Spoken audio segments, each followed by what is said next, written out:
आ जाइए दोस्त मेरे, चले। आज जो क्वेश्चन हम दिए हैं दोस्त मेरे, ये ट्रेंडिंग क्वेश्चंस हैं और बेसिक कॉन्सेप्ट बहुत सारा हम आपका क्लियर कर देंगे, रिवाइज भी कर देंगे, जहां जहां कचरा होगा उसको साफ भी कर देंगे। तत्कालिक वेग और औसत वेग क्या होता है? तत्कालिक वेग होता है किसी निश्चित समय पर के वेग को तत्कालिक वेग कहते हैं, और औसत दो या दो से अधिक का जो औसत होगा उसी को क्या कहते हैं? औसत वेग। अब बढ़िया से देखिए, दुए को क्वेश्चन अगर पूछता है, एक मान लीजिए 2 मीटर पर सेकंड है, एक मान लीजिए 2 मीटर पर सेकंड है, ये भी 2 मीटर पर सेकंड है, और ये 2 मीटर पर सेकंड है, तो देखो हर समय वेग का मान समान है कि अलग अलग? इन दोनों का औसत निकालोगे, औसत वेग निकालोगे, 2 + 2/2 बराबर कितना हो जाएगा? 2 मीटर पर सेकंड। इन दोनों का भी औसत निकालोगे तो आ जाएगा 2 + 2/2 बराबर कितना हो जाएगा? औसत वेग अगर इसका निकालोगे, औसत वेग निकालोगे तो औसत वेग इसका कितना हो जाएगा? 2 मीटर पर सेकंड। बढ़िया से देख लो,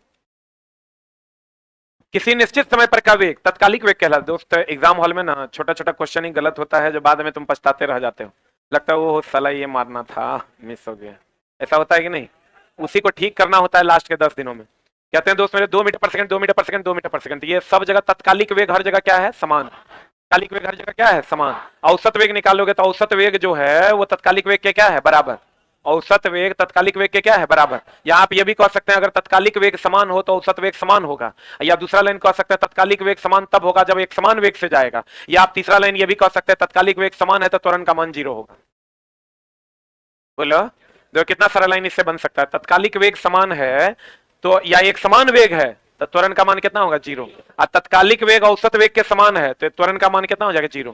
त्वरण होता है वेग में परिवर्तन की दर को त्वरण कहते हैं। तो यहां पर दोस्त मेरे वेग में परिवर्तन नहीं हो रहा तो त्वरण होगा? वेग में परिवर्तन नहीं हो रहा तो त्वरण होगा? तो यहां बता दो क्या हो जाएगा? What is answer? शून्य त्वरण हो जाएगा। जब तत्कालिक वेग औसत वेग के बराबर होगा तो क्या हो जाएगा? शून्य त्वरण। त्वरण दो जगह शून्य होगा, एक जगह तत्कालिक वेग औसत वेग के बराबर होगा तब, और दूसरा एक समान वेग होगा तब। ये दोनों जगह पर त्वरण का मान क्या होगा? शून्य। और तीसरा, कोई बल नहीं लगेगा तब। अगर कोई बल नहीं लगेगा तो त्वरण का मान क्या हो जाएगा? शून्य। चौथा, निर्वात में जी का मान क्या होता है? त्वरण का मान क्या होता है? शून्य होता है। पांचवा, अंतरिक्ष में त्वरण का मान क्या होता है? शून्य होता है। लिखिएगा, त्वरण शून्य होता है जब बल 0 होगा, जब एक समान वेग होगा, और जब औसत वेग बराबर तत्कालिक वेग होगा, और गुरुत्वीय त्वरण का मान शून्य होगा। निर्वात में, अंतरिक्ष में।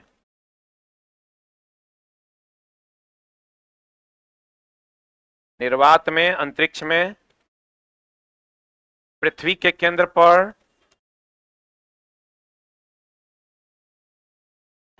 17 गुनी से अधिक स्पीड करने पर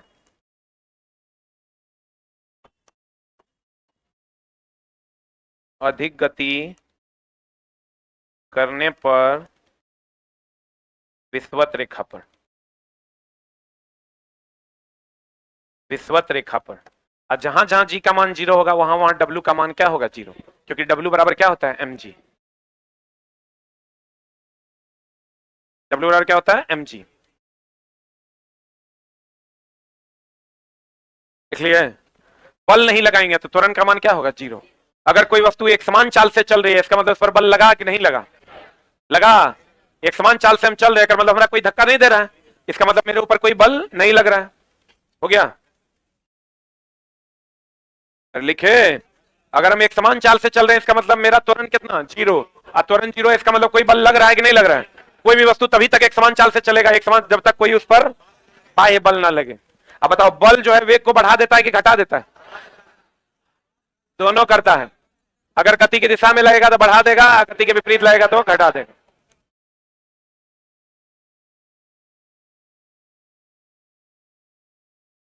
देखो, दूरी और विस्थापन का सवाल अधिकतर पूछता इसलिए है क्योंकि एनसीईआरटी में इसका सवाल दिया हुआ है, और हम बार बार कहते हैं दोस्त मेरे, एकदम कंप्लीट इसको रिवाइज कर लो। दूरी और कौन? विस्थापन। दूरी और कौन? विस्थापन। दूरी की अगर हम बात करें और विस्थापन की अगर हम बात करें दोस्त मेरे, दूरी और विस्थापन की बात अगर हम करते हैं तो यहां से अगर सीधे चलेगा तो ये क्या होगा? कितना बार बताएं? सीधा चलेगा तो विस्थापन, और टेढ़ा मेढ़ा चलेगा तो दूरी। सही है। दूरी की बात अगर हम करें तो ये अदिश राशि है क्योंकि इसकी कोई निश्चित दिशा नहीं है। विस्थापन कौन राशि है? सदिश। इसका मान या तो पॉजिटिव होगा या तो 0 होगा। इसका मान पॉजिटिव होगा, निगेटिव होगा, 0 भी होगा, तीनों ना होगा। और हमेशा हम कहते हैं दोस्त मेरे कि दूरी आप बट्टे विस्थापन का जो मान होगा, दूरी हमेशा बड़ा होता है, तब एक से बड़ा और बराबर। बराबर कब होगा? जब दोनों सीधी सड़क पर चलेगा तो दूरी और विस्थापन का मान क्या होगा? बराबर। अगर विस्थापन बट्टा दूरी देंगे तो विस्थापन का मान छोटा ना है, तो छोटा बट्टा बड़ा बराबर एक से छोटा और बराबर। दूरी का मान धनात्मक, एक मिनट, दूरी का मान 0 कब होगा? जब वो चलवे नहीं करेगा, जब वो चलेगा नहीं। और जब चलेगा तो क्या होगा? धनात्मक। अब विस्थापन का मान 0 होगा जब वो चलवे नहीं करेगा या जहां से चलेगा वहीं पहुंच जाएगा। बोलो रे। आई निगेटिव कब होगा? जहां से चलेगा उसके पीछे चला जाएगा। लेकिन सब ने पूछता है सीधा। और आर का मान, आर जानते हो ना, रिजल्टेंट। आर क्या है? रिजल्टेंट। रिजल्टेंट का मान निगेटिव होगा कि नहीं होगा? क्या नहीं होगा? आर रिजल्टेंट वेक्टर का मान कभी भी निगेटिव नहीं होगा। रिजल्टेंट वेक्टर का मान, यही क्वेश्चन है, पूछता है डायरेक्ट। रिजल्टेंट का मान क्या नहीं होगा? निगेटिव नहीं होगा। रिजल्टेंट का मान क्या नहीं होगा? निगेटिव नहीं होगा। देख लिया? रिजल्टेंट का मान क्या नहीं होगा? निगेटिव नहीं होगा।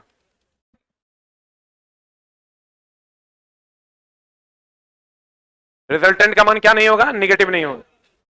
दूरी बटा विस्थापन is greater than equal to 1, विस्थापन बटा दूरी is less than equal to 1। दूरी बटा विस्थापन, दूरी बड़ा होगा ना, देख के मारना। और रिजल्टेंट में का मैग्नीट्यूड कभी भी निगेटिव नहीं होगा। विस्थापन धनात्मक, ऋणात्मक, शून्य तीनों होगा। और दूरी या तो धनात्मक होगा या तो क्या होगा? शून्य होगा। क्लियर है? एकदम चलाएगा, देख के जाना। बता दो, जहां से चला वहीं पहुंच गया।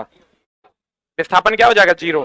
विस्थापन क्या हो जाएगा? 0। एक वस्तु ऊपर की ओर फेंका जाता है या 100 मीटर की ऊंचाई तक जाता है और फिर फेंकने वाले के पास आ जाता है तो विस्थापन का मान कितना हो जाएगा? 0। अब दूरी हो जाएगा 100 गया 100 आया तो कितना हो गया? 200। 200 ना। अगर कोई जहां से चला, अगर आपको विस्थापन निकालना है, प्रारंभिक बिंदु पे कलम रखना है और अंतिम बिंदु को मिला देना है। अगर मान लो यहां से एक चक्कर लगाता है तो यहां से चला फिर यहीं पहुंच गया, तो यहां से चला फिर यहीं पहुंच गया तो विस्थापन का मान कितना? 0। अब दूरी हो जाएगा, एक चक्कर लगा रहा है 2πr, एक चक्कर लगाएगा 2πr, जाए चक्कर लगाएगा उतना। एक कण एक समान वेग से गतिमान है, देख लो फिर वही क्वेश्चन है। एक समान वेग से गतिमान है मतलब 2 मीटर पर सेकंड, 2 मीटर पर सेकंड, 2 मीटर पर सेकंड से गतिमान है। तो कण की गति के संबंध में से कौन सा कथन सत्य है? बताइए कौन सा कथन सत्य है? एक समान रूप से अगर गतिमान है तो इसकी चाल शून्य है। चाल तो ये है, इसका त्वरण शून्य है, इसका त्वरण वेग के विपरीत है, इसकी चाल परिवर्तित हो सकती है, इसका त्वरण का मान क्या है? शून्य। सही है? यही वो पेंच वाला क्वेश्चन है ग्राम। अगला ये बता दिए था अभी हम ना। क्वेश्चन कह रहा है कोई कार समतल सड़क पर त्वरित होकर अपने आरंभिक वेग का 4 गुना वेग प्राप्त कर लेता है। इस प्रक्रिया में कार की स्थिति ऊर्जा में कोई परिवर्तन। देखो चलाइए, स्थिति ऊर्जा गति ऊर्जा का जो मामला है इसको एक बार बढ़िया से देख लो। पहले तो तुमको यांत्रिक ऊर्जा का फॉर्मूला पूछता है। यांत्रिक ऊर्जा बराबर होता है स्थितिज ऊर्जा, यांत्रिक ऊर्जा बराबर स्थितिज ऊर्जा अब प्लस कौन ऊर्जा? यांत्रिक ऊर्जा बराबर स्थितिज ऊर्जा प्लस कौन ऊर्जा? गतिज ऊर्जा। दोस्त मेरे ये हमेशा याद रखना कि mechanical energy is equal to ये प्लस ये, लेकिन कभी कभी उल्टा कर भी पूछ दिया है। तुम्हारे प्रीवियस ईयर क्वेश्चन है कि गतिज ऊर्जा बराबर क्या हो जाता है, तो गतिज ऊर्जा बराबर हो जाएगा यांत्रिक ऊर्जा, यांत्रिक ऊर्जा माइनस कौन ऊर्जा? माइनस कौन ऊर्जा? स्थितिज ऊर्जा। यांत्रिक ऊर्जा माइनस कौन ऊर्जा? स्थितिज ऊर्जा। इसी को स्थितिज ऊर्जा के टर्म में भी तो लिखा जा सकता है। स्थितिज ऊर्जा के टर्म में लिखेंगे तो भैया इसको यहां रखेंगे, इसको इधर लेके आ जाएंगे, लिख सकते हैं। अरे बोलवे नहीं करता है, आश्चर्य भरी निगाहों से ना देखो। पोटेंशियल एनर्जी बराबर क्या होता है? mgh। काइनेटिक एनर्जी बराबर क्या होता है? Half mvf। अब बहुत एग्जाम में कोयला नहीं खोदना है, बढ़िया से समझ लो। 3-4 को एग्जाम्पल फिक्स है, वही पूछेगा। पोटेंशियल एनर्जी का एग्जाम्पल खाली पूछेगा तुमको। स्प्रिंग पूछेगा, गद्दा पूछेगा, बांध पूछेगा, हथौड़ा उठाया हुआ पूछेगा, और कौन पूछेगा? स्प्रिंग हो गया, गद्दा हो गया, बांध हो गया, हथौड़ा हो गया, धनुष हो गया, गुलेल हो गया। इतने क्वेश्चन पूछता है आज। तो एक मिनट रुक जा, हम लोग तो लिखाने के लिए लिखा देते हैं उड़ता हुआ हेलीकॉप्टर फलना चिलना, तो तुम खाली ये अगर मान लो इसके अलावा अभी तक पूछा है इतने एकदम फिक्स क्वेश्चन यहीं तक पूछा है। स्प्रिंग या पूछेगा बांध, या हाथ में उठाया हुआ हथौड़ा, धनुष या गुलेल, इतने क्वेश्चन पूछा है पोटेंशियल एनर्जी का एग्जांपल और काइनेटिक एनर्जी के एग्जांपल पे। हम लोग तो समझाने के दृष्टिकोण से कहते हैं चलता हुआ पंखा, लटक कर चलता हुआ पंखा, वो सब पूछा नहीं है। लेकिन अगर पूछ दे उड़ता हुआ हेलीकॉप्टर तो देख लेंगे, खाली हाइट होगा तो स्थिति ऊर्जा, वेग होगा तो गति ऊर्जा, दोनों होगा तो दोनों ऊर्जा, दोनों में से कोई नहीं होगा तो कोई ऊर्जा नहीं हो। अगर कह दे उड़ता हुआ हेलीकॉप्टर तो उड़ता हुआ हेलीकॉप्टर में हाइट भी है तो स्थिति ऊर्जा होगा, वेग भी है तो गति ऊर्जा होगा। लेकिन पूछा इतने स्प्रिंग, गद्दा, बांध, हथौड़ा, धनुष, गुलेल। हाँ, हथौड़ा भी कैसा? उठा हुआ। हथौड़ा कैसा? उठा हुआ। अभी तक जो पूछा है स्प्रिंग, गद्दा, बांध, हथौड़ा, धनुष या गुलेल। स्प्रिंग, गद्दा, बांध, हथौड़ा, धनुष या गुलेल। आइए हमेशा ध्यान रखना कि गुरुत्वाकर्षण के द्वारा किया गया कार्य का भी फॉर्मूला यही है। गुरुत्वाकर्षण के द्वारा जो कार्य होता है उसका फॉर्मूला क्या है? mgh। h क्या है? h लिख लो, ऊंचाई में परिवर्तन। h क्या है? ऊंचाई में परिवर्तन, यानी प्रारंभिक ऊंचाई या माइनस अंतिम ऊंचाई, या अंतिम ऊंचाई माइनस प्रारंभिक ऊंचाई। स्प्रिंग, गद्दा, बांध, हथौड़ा, धनुष, गुलेल। स्प्रिंग, गद्दा, बांध, हथौड़ा, धनुष और गुलेल, ये कौन ऊर्जा है? स्थिति ऊर्जा। कौन ऊर्जा? स्थिति ऊर्जा। और अगर हाइट होगा तो स्थिति ऊर्जा, वेग होगा तो गति ऊर्जा, दोनों में से दोनों होगा तो कौन ऊर्जा? दोनों ऊर्जा।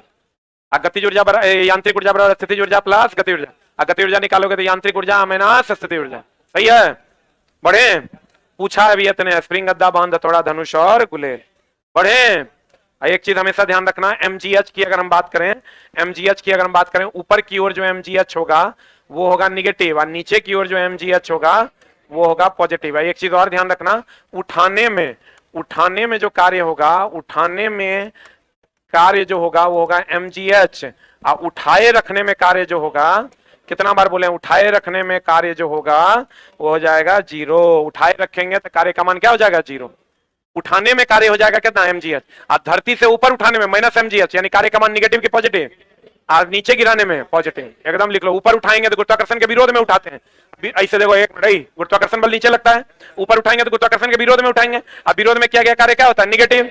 निगेटिव ना, क्योंकि विरोध करेंगे मतलब निगेटिव होगा। तो गुरुत्वाकर्षण के विरोध में उठाने में किया गया कार्य क्या होगा? ऋणात्मक। अगर गुरुत्वाकर्षण के सपोर्ट में गिरा देंगे तो क्या होगा? धनात्मक। ऊपर उठाएंगे ऋणात्मक, नीचे गिराएंगे धनात्मक। चलिए लिख,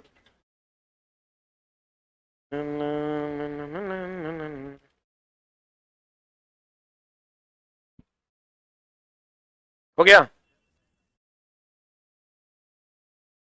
ऊपर उठाएंगे तो निगेटिव, ऊपर उठाएंगे तो निगेटिव, ऊपर उठाएंगे निगेटिव। पढ़े? ऊपर उठाएंगे तो क्या?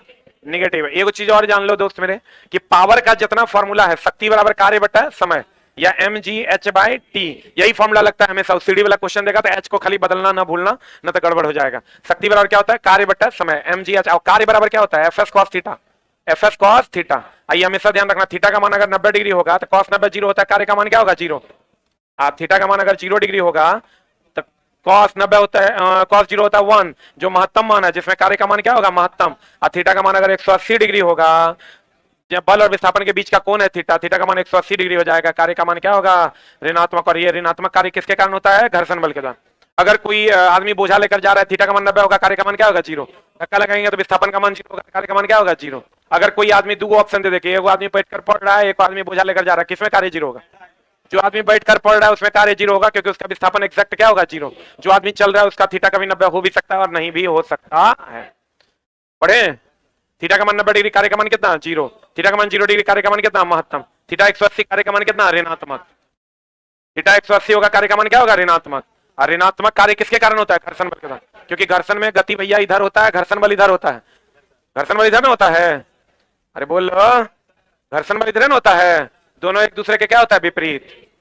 कोई स्टाफ है वहां ऊपर में? देखो तो कैबिन में बोलना सर का मोबाइल सर मांग रहे हैं, चार्ज में लगा हुआ हो गया? अरे हुआ? अब तुमको जो दोस्त पूछेगा ना, यही वाला कंडीशन भी पूछेगा, ये वाला भी पूछेगा, ये वाला भी पूछेगा, तीनों पूछता है। कार्य का मान ऋणात्मक कब होता है? कार्य, शक्ति और ऊर्जा। यहां आंसर बता दो क्या होगा? कोई कार किसी समतल सड़क पर त्वरित होकर आरंभिक वेग का 4 गुना, स्थिति ऊर्जा में कोई परिवर्तन होगा? परिवर्तित नहीं होगा। खींचे हुए धनुष को छोड़ रहा है, तो हड़बड़ा के मारोगे तो धनुष में स्थिति ऊर्जा मार दोगे, जो कि ऑप्शनों में नहीं है। खींचे हुए धनुष को छोड़ते समय धनुष की स्थिति ऊर्जा, तो अगर धनुष को छोड़ दोगे तो धनुष जाएगा, तो स्थिति ऊर्जा किसमें बदल जाएगा? गति ऊर्जा में बदल जाएगा। मान लेंगे गति ऊर्जा। गति ऊर्जा इज द राइट आंसर। एक चीज और ध्यान रखना, ध्वनि तो एक प्रकार का कंपन के कारण उत्पन्न होता है। किसके कारण? कंपन ऊर्जा है, कंपन ऊर्जा है। लेकिन एक चीज ध्यान रखना, ऊष्मा जो है वो अणुओं की गतिज ऊर्जा के कारण उत्पन्न होता है, अणुओं की औसत गतिज ऊर्जा के कारण। अणुओं की गतिज ऊर्जा ऑप्शन में देता है, औसतो गतिज ऊर्जा देगा, मारना अणुओं की औसत गतिज ऊर्जा के कारण, अणुओं की औसत गतिज ऊर्जा के कारण। और चला, आज के एलपी टेस्ट में था क्या?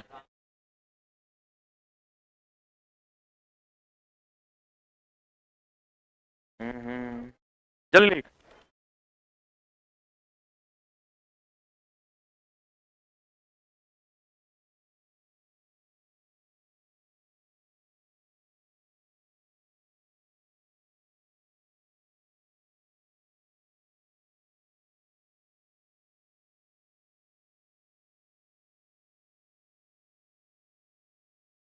हो गया। देखो ऊष्मा पूछता है क्वेश्चन, ऊष्मा क्या है? अणुओं की औसत गतिज ऊर्जा के कारण ऊष्मा उत्पन्न होता है। गतिज ऊर्जा के कारण नहीं, औसत गतिज ऊर्जा के कारण उत्पन्न होता है। कहते हैं एकांक दूरी पर स्थित एकांक द्रव्यमान के बीच आकर्षण बल। ये चला, ये क्वेश्चन खूब अभी ट्रेंडिंग में है। एफ बराबर फॉर्मूला क्या होता है? G m1 m2 बटा आर स्क्वायर। इसमें दो टाइप का क्वेश्चन है जो पूछा जा रहा है। पहला टाइप ये है कि एफ बराबर फॉर्मूला देखो क्या होता है, G m1 m2 बटा आर। इसको अगर हम M1 M2 को एक मान ले, आर को भी एक मान ले, M1 M2 को क्या मान ले? एक, और आर को भी क्या मान ले? एक, तो एफ बराबर क्या हो जाएगा? जी। इसको डिफाइन कैसे करते हैं? इसको डिफाइन करते हैं दोस्त मेरे, इसको डिफाइन करते हैं एकांक दूरी पर स्थित एकांक द्रव्यमान की वस्तु पर लगने वाला बल सार्वत्रिक गुरुत्वाकर्षण नियतांक के क्या होता है? बराबर। एक तो ये ट्रेंडिंग क्वेश्चन है। दूसरा है पी बराबर फॉर्मूला क्या होता है? VI। पी बराबर हम कितना बार बोले हैं? पी बराबर होता है V² पी बराबर V²R। इसको हम लिख सकते हैं वोल्ट एम्पियर। क्या लिख सकते हैं? वोल्ट एम्पियर लिख सकते हैं, वोल्ट एम्पियर लिख सकते हैं। इसको लिख सकते हैं वोल्ट का स्क्वायर बटा ओम। ये दोनों को क्या लिख सकते हैं? वाट। क्या लिख सकते हैं? ये वो क्वेश्चन जो शक्ति बराबर मान लो अगर कार्य बटा समय है, शक्ति बराबर क्या है? कार्य बटा समय। तो ये वो नया टाइप का जो क्वेश्चन है उसमें है 1 वाट बराबर 1 जूल बटा 1 सेकंड। ऐसा रिलेशन दे देगा, कहेगा कौन सा सही है। तो शक्ति का हो गया वाट, कार्य का हो गया जूल, यहाँ हो जाएगा सेकंड, यहाँ हो जाएगा क्या? सेकंड। शक्ति बराबर कार्य बटा समय, 1 वाट बराबर 1 जूल बटा 1 सेकंड। एगो ये टाइप हो गया, एगो ये टाइप हो गया, एगो ये टाइप हो गया। यही 3 टाइप पूछता है।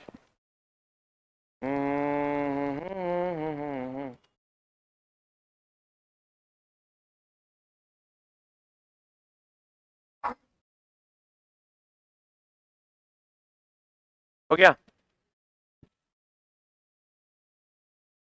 शक्ति बराबर फॉर्मूला क्या हो जाएगा? कार्य बटा समय। 1 वाट बराबर 1 जूल बटा 1 सेकंड। तीनों ट्रेंड समझ में आ गया ना?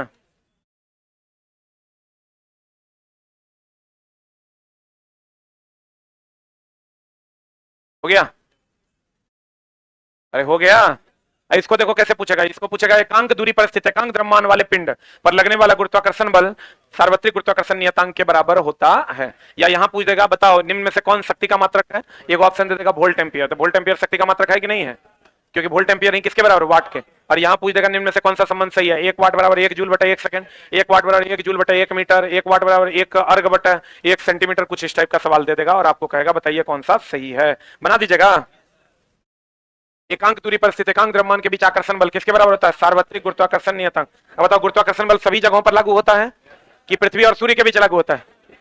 गुरुत्वाकर्षण बल सभी जगहों पर लागू होता है, हर जगह पर गुरुत्वाकर्षण बल लागू होता है।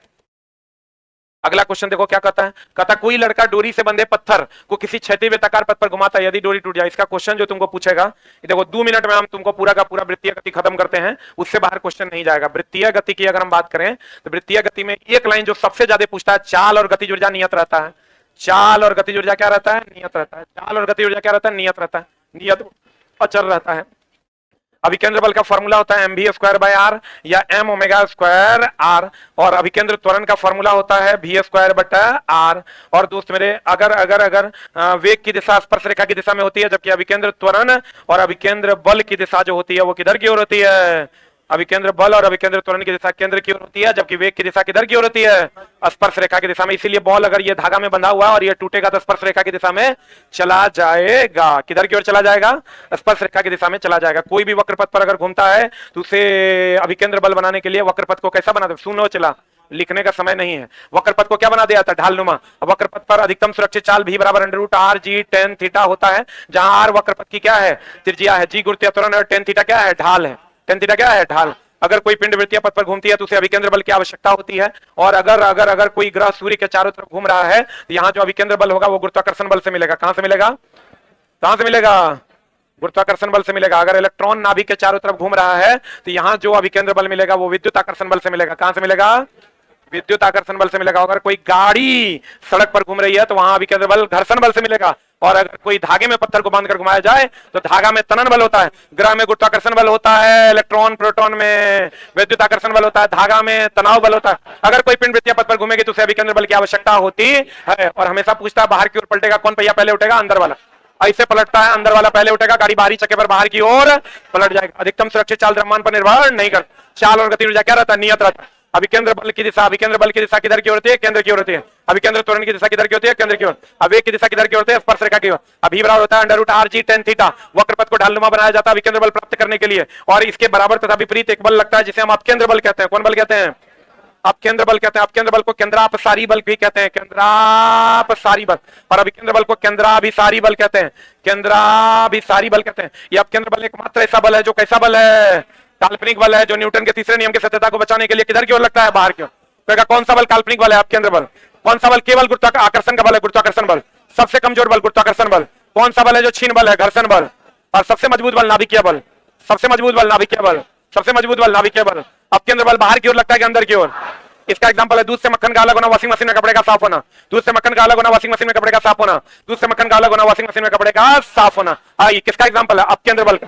कोई भी पिंड वृत्तीय पथ पर घूमेगी उसे अभिकेंद्र बल की आवश्यकता होती है। अगर अभिकेंद्र बल ग्रह घूम रहा है तो गुरुत्वाकर्षण बल के बराबर, गाड़ी घूम रहा है तो घर्षण बल, धागा घूम रहा है तनन बल, इलेक्ट्रॉन घूम रहा है विद्युत आकर्षण बल के बराबर होता है। एक समान चाल से अगर कोई पिंड वृत्तीय पथ में घूम रहा है तो चाल और गति ऊर्जा नहीं बदलता। क्लियर है, इतने तुमको वृत्तीय गति में पढ़ना है। अब यहाँ इस क्वेश्चन पे आ जाओ, और क्वेश्चन क्या कहता है देखो।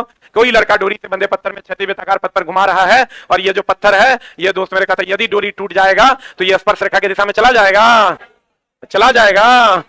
कहने है सी नंबर, चाल और गति ऊर्जा बदलेगा कि नहीं बदलेगा, बदलेगा, बदलेगा।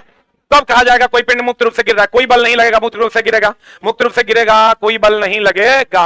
अगर ऊपर से नीचे गिरेगा प्रारंभिक वेग 0, नीचे से ऊपर जाएगा अंतिम वेग 0, और नीचे से ऊपर जाए कि ऊपर से नीचे जाए। हमेशा हम बोले जी, और कुल ऊर्जा का मान, कुल ऊर्जा का मान क्या रहेगा, नियत। एक चीज और ध्यान रखें, अगर आधा पर रहेगा तो पोटेंशियल एनर्जी भी आधा 50% होगा, और काइनेटिक एनर्जी भी क्या होगा, 50% होगा। अगर कितना ऊंचाई पर रहेगा, h/2। अगर ये नीचे से ऊपर जा रहा है तो हाइट बढ़ रहा है, इसलिए स्थिति ऊर्जा का मान बढ़ेगा, गति ऊर्जा का मान घटेगा। ऊपर से नीचे आ रहा है, पोटेंशियल एनर्जी mgh होता है, h का मान घटेगा, पोटेंशियल एनर्जी का मान घटेगा, काइनेटिक एनर्जी का मान बढ़ेगा।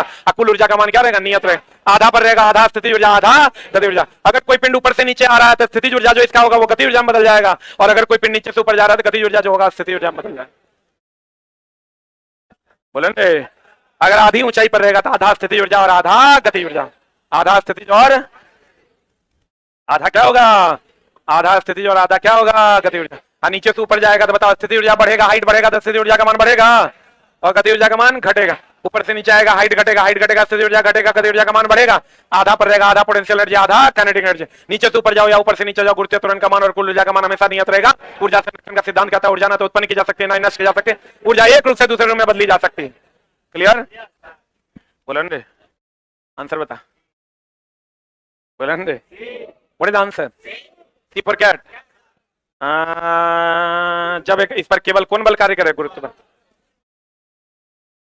और सब बढ़िया है, हाँ नहीं, रिवीजन हो रहा है, नहीं हो रहा है, बताओ। एक समान चाल से चलेगा, चाल और गति ऊर्जा क्या होगा, बदलेगा कि नहीं बदलेगा। आवेग की दिशा किधर, स्पर्श रेखा, स्पर्श रेखा। काल्पनिक बल कौन बल है, अपकेंद्र बल। क्लियर, कितनों पढ़ा देंगे ना, एग्जाम हॉल से निकलेगा कहेगा झा सर जो पढ़ाए थे वो सब नहीं आया, समझे। फाइनली हमको वही मिलना है, ठीक ना। लेकिन अब दोस्त होता क्या है ना, ये बात तो फिक्स है कि 20 लाख बच्चा अगर एग्जाम देगा तो उसमें 17 लाख के नए होना है। अगर मतलब अगर एग्जाम में 40 नंबर कट ऑफ जाएगा, अगर मतलब अगर अधो नहीं बना, अगर 40 नंबर कट ऑफ जाएगा नॉर्मलाइज करके, वो भी 40-45 नंबर हार्डली कट ऑफ जाएगा। 50 पार तक कोनो शर्ते पे नहीं होगा, 50-51। अब साफे अटपट इस बार हो जाए तो हम भगवान नहीं है, आनी मुनी हम नहीं जाने। IAS के नहीं जाता है चला 70% से ज्यादा कट ऑफ, लेकर कहां से जाएगा। लेकिन चक्कर आधार नहीं बनेगा ना, वो एग्जाम हॉल से बाहर निकलेगा कुछ नहीं लड़ा, ये लड़ता कथी है रे। अच्छा अभी जब हम पढ़ा रहे हैं ये सब कथी है, रामायण। अगर मतलब साफे तब अमेरिका वाला कोनो सिलेबस से सेट कर दिया होगा तभी नहीं लड़ेगा। लड़ता क्वेश्चन नहीं है, कॉन्सेप्चुअली आप स्ट्रांग हैं। हम बार बार कहते हैं रेलवे हमेशा नए क्वेश्चन को फ्रेम करने में बिलीव रखता है, हर बार वो अपना नया क्वेश्चन लाता है, और वो वही बंदा बना पाएगा जेकरा कॉन्सेप्ट में दम है। वो क्या करेगा देखो, अभी तो हम पढ़ा दिए ना, वो क्वेश्चन में क्या बदलाव करेगा। निम्नलिखित में से क्रमशः डैश बल क्षीण बल है तथा डैश बल केवल आकर्षण का बल है। ऑप्शन दे देगा, देखो ना, हम तो तरह पढ़ा है कि क्षीण बल घर्षण बल, केवल आकर्षण गुरुत्वाकर्षण बल। वो दे देगा घर्षण गुरुत्वाकर्षण, गुरुत्वाकर्षण घर्षण, घर्षण विद्युत आकर्षण, विद्युत आकर्षण घर्षण। यही कुछ ही पूछ दल को रे। अच्छा चला, जो साइंस तुम पढ़ रहे हो ना, ये साइंस अमेरिका में भी यही पढ़ता है लोग, जर्मनी भी चले जाओगे तो यही पढ़ता है। इतिहास सबका अलग अलग होता है, साइंस यही होता है। अब बच्चा क्या, बहुत बच्चा तो अब एडमिट कार्ड आने के बेरी आया है, तो बहुत बच्चा आके नीचे बैठा है, जाके देखना अभी नीचे है 6-7 को। आओ चला, रूम खोजने के विचार में है, खोजिए लेगा रूम, इस बार नौकरी लिए लेगा। हमरा कर कोनो बैच दीजिए। अब अगर हम कौन बैच देंगे, सब बैच 3 दिन में खत्म होने वाला है।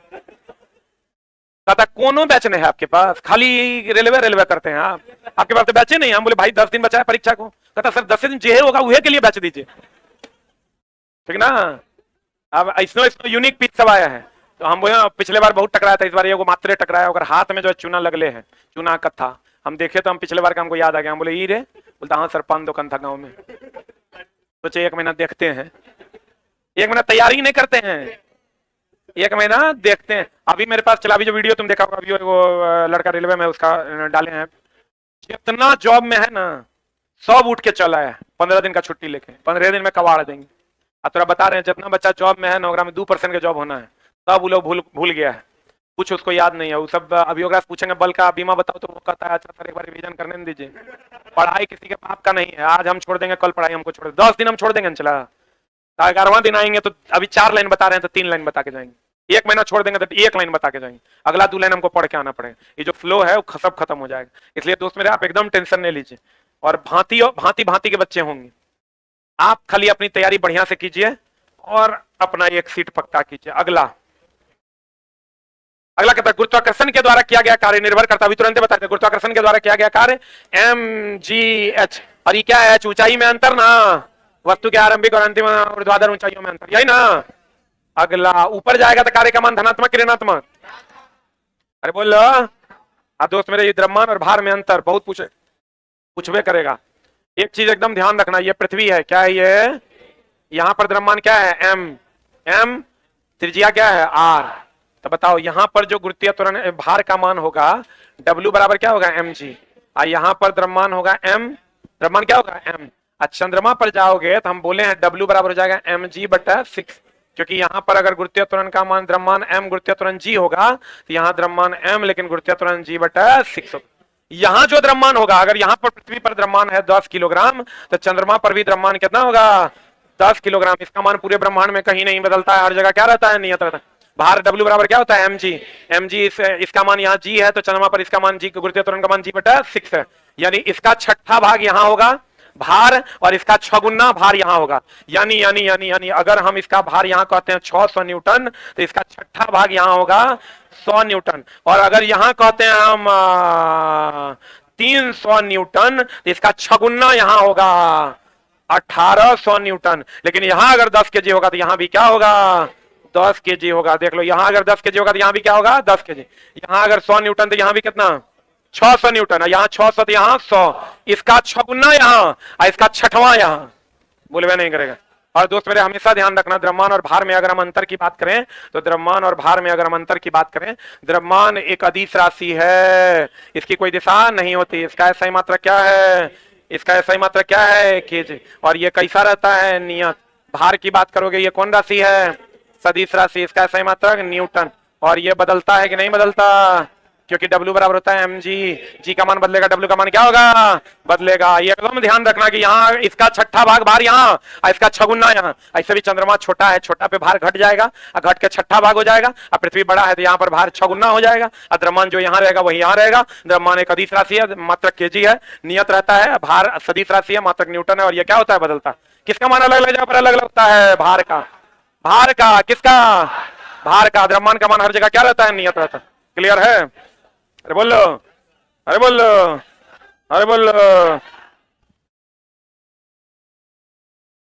आगे माए।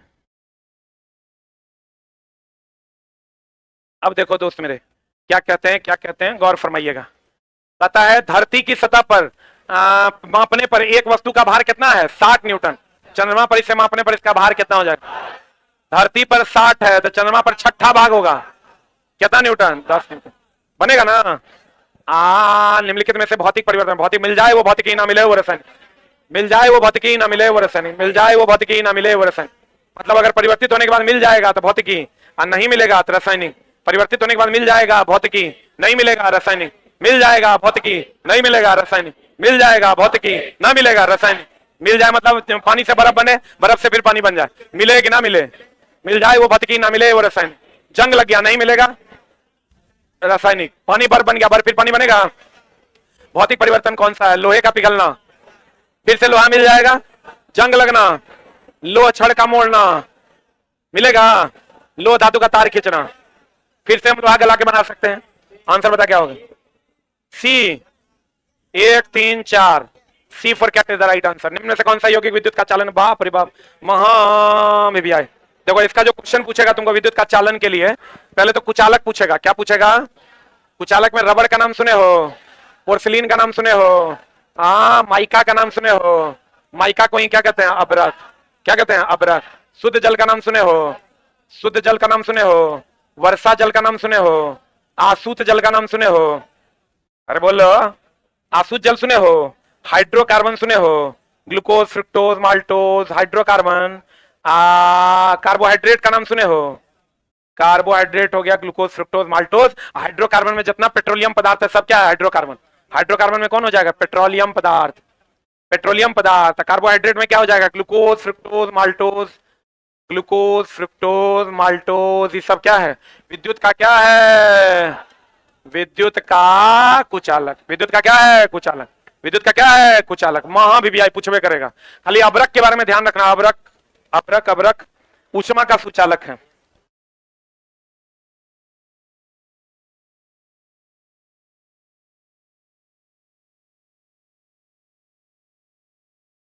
अभ्रक ऊष्मा का सुचालक और विद्युत का कुचालक है। पोर्सिलीन ऊष्मा और विद्युत दोनों का क्या है? कुचालक। पढ़े? आज जिस घोल से विद्युत धारा का प्रवाह होगा उसे विद्युत अपघट्य कहते हैं। आज ग्रास नहीं होगा उसे विद्युत अनवघट्य कहते हैं। बढ़िया रे। कार्बोहाइड्रेट विद्युत का क्या है? कुचालक। हाइड्रोकार्बन विद्युत का क्या है? कुचालक।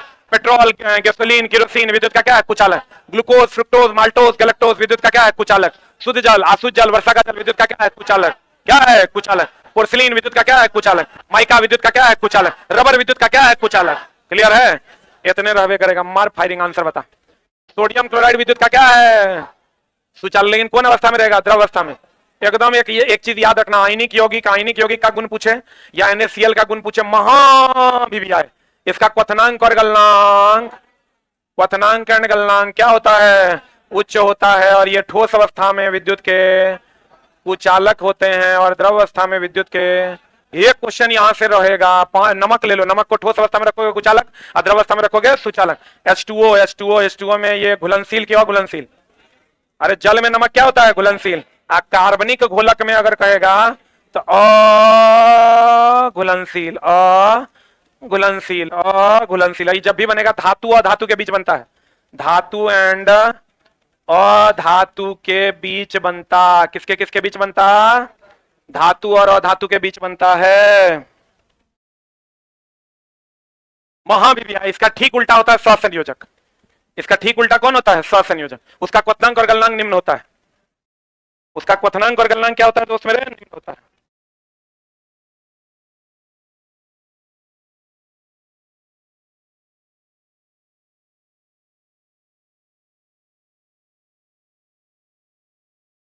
एग्जाम सेंटर कब तक आएगा? सुतल रहेगा कोनो दिन? चल आएगा भोरे भोर।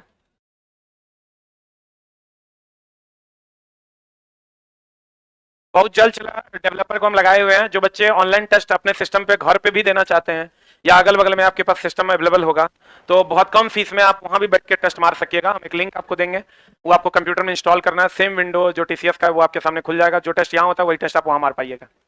बहुत जल्द ये फैसिलिटी आप लोगों के पास उपलब्ध होगा, ऑनलाइन वाले बच्चों के पास। लास्ट टाइम में भी आप 4-5 टेस्ट अगर प्रैक्टिस करना चाहे, बहुत जल्द हो सकता है कल तक। डेवलपर से मेरी बात नहीं हुई है, कर ही रहा होगा बंदा, बहुत जल्द आपकी सेवा में उपलब्ध होगा। पढ़े? अरे बढ़िया। देखो केरोसिन, अल्कोहल, ग्लूकोज, विद्युत का क्या है? कुचालक।